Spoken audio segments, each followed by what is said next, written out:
Magandang araw mga karelasyon. Isa na namang exciting at empowering na topic ang ating bibigyan ng buhay. Alam kong marami sa atin ang nagtatanong, paano ba maging sobrang kaakit-akit at pinahahalagahan ng isang lalaki na parang hindi siya mapakali kapag wala ka? Well, sa ating pag-uusapan ngayon, hindi natin pag-uusapan kung paano siya literal na paluluhurin o literal na magmakaawa. Ito ay kung paano mo pahahalagahan ang sarili mo para pahalagahan ka rin niya ng higit pa sa inaakala mo. So, huwag na tayong magpaligoy-ligoy. Number one, tumanggi ka. Or ito yung huwag mo siya laging pinagbibigyan sa lahat ng bagay, sa lahat ng kanyang kahilingan, ano man yan, okay? Pero alam natin na madalas sa isang relasyon ay yung intimacy ang laging hinihingi madalas ng magkarelasyon, lalong-lalo na sa lalaki. So, kapag ganoon, huwag na huwag kang lagi-laging pumapayag, okay?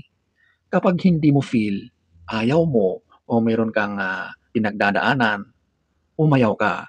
Ipaunawa mo sa kanya na meron kang nararamdaman or talagang ayaw mo. Alam nyo ang lalaki, kapag tinatanggihan nyo yan, mas lalo yang nagkakaroon ng interest, okay? Nagbi-build up yan sa kanya. Pero kapag lagi-lagi mo siyang pinagbibigyan, matatanim sa isip niya na napakadali sa kanya na makuha, ma-access ang mga gusto niya sa iyo. So, nagiging easy go lucky na ang pakikitungo niya sa iyo dahil sa lagi mong pinagbibigyan. Pero subukan mo, natanggihan siya. Ito ang mangyayari. Mas lalo siyang mag-e-effort. Mas lalo siyang matcha-challenge.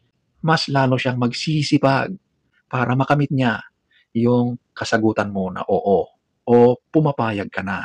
Ganun yon. So, punta na tayo sa number 2. Ito yung kakaibang karanasan. So, dito sa karanasan na ito ay yung tungkol sa intimacy or S. Alam nyo, since magkarelasyon na kayo, ano pa nga ba ang dapat nating gawin? Kapag nandoon na tayo sa mismong action, gawin na natin ang the best na alam natin. Siguraduhin mo na napapasaya mo ang partner mong lalaki. Siguraduhin mo na nakakamit niya yung inaasam niyang kaligayahan sa piling mo. Alam nyo, sa isang relasyon, napakahalaga ang intimacy. At yan ang bagay na mas lalong nagpapalakas sa relasyon nyo. Nagpapalakas sa iyong bond bilang magkarelasyon. At kung palaging masaya ang partner mo, laging niyang naaabot yung happiness na ibinibigay mo sa kanya, sigurado na yan ay laging eager, laging inaasam at ninanais na lagi kang makasama. Okay? Kaya kapag hindi kayo magkasama or magkalayo kayo, sigurado na yan ay sobrang mamimiss ka. Talagang magpaparamdam siya na gusto kanyang makasama. So ladies, pagdating sa intimacy, ibigay mo na yung the best mo sa part na yan. Okay? So, punta na tayo sa number 3. Ayusin mo ang sarili mo. So, ito na yung mag-upgrade ka sa lahat ng aspeto. Physically, emotionally, mentally, at lahat ng aspeto ng pagkatao mo. Okay?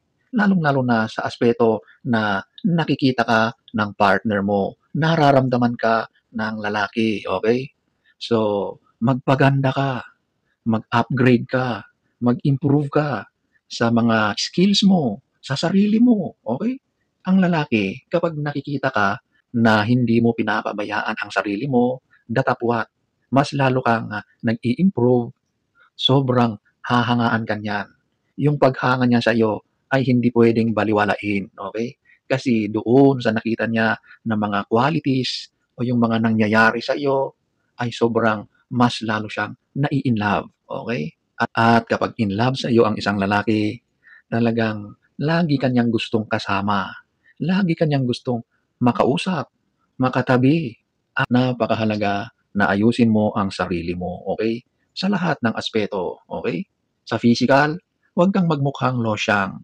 Sa halip, i-improve mo yung personal appearance mo since ang mga lalaki ay talaga namang visual creatures ang mga yan. Kapag nakikita niya na ang ganda-ganda ng kanyang partner, nakakaakit ang kanyang minamahal, sigurado na yan ay hindi papayag na hindi ka kasama. Gusto niya na lagi kayong magkasama, okay? Number 4, huwag agad mag-reply.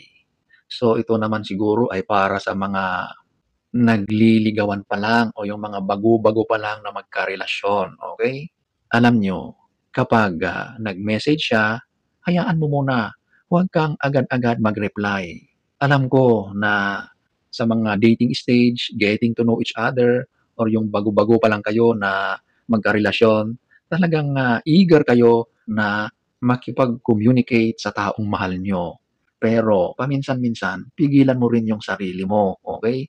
Ipakita mo na busy ka, na mayroon ka ring pinagkakaabalahan, na hindi ka laging nag-aabang sa kanyang messages, okay?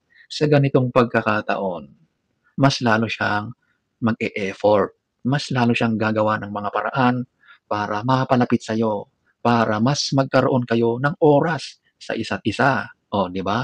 Yung mga pag-control mo sa sarili mo na hindi agad-agad mag-reply, hindi agad-agad mag-message, napakagaling na technique yan para yung lalaki ay mas lalo kang mamimiss. Kasi hindi siya sanay na hindi ka agad nagre-reply, okay?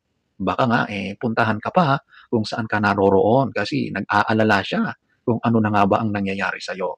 Number 5, magkaroon ka ng pinagkakaabalahan.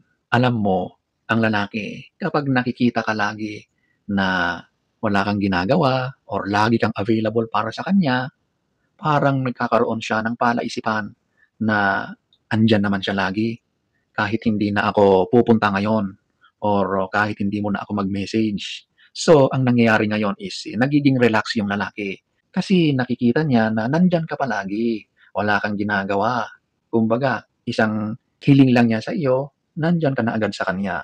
So, sa halip na ganun ang ginagawa mo, humanap ka ng mga bagay na maging busy ka.